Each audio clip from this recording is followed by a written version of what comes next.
Kasmet mūsų šeimoje egzistuoja tradicija užlipti Gedimino kalną, aplankyti Gedimino bokštą, kad pamatytume, kaip pasikeitė Vilnius ir svarbiausia prisiminti, nuo ko prasidėjo Vilnius ir Lietuva.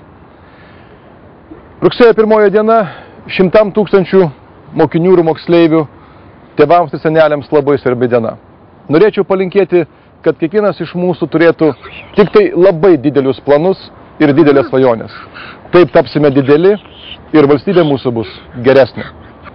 Laukiu susitikimų su naujais bendraklasiais. Iki pasimatymo, bičiuliai. Rugsėjo 1 į mokyklas pavirs daug mūsų vaikų, pirmokėlių ir svarbiausia, kad jie saugiai pasiektų mokyklą ir kelią iš mokyklos į namus.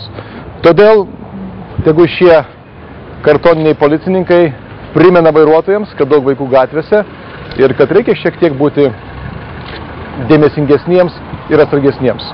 Ir tikiuosi, kad šie policininkai, kaip kažkada tai prieš keletą metų, kada darėme šį projektą Vilniuje, per tuos metus Vilniuje nei vienoje sankryžoje, nei prie vienos mokyklos neįvyko skausmingų ir nemalonių įvykių.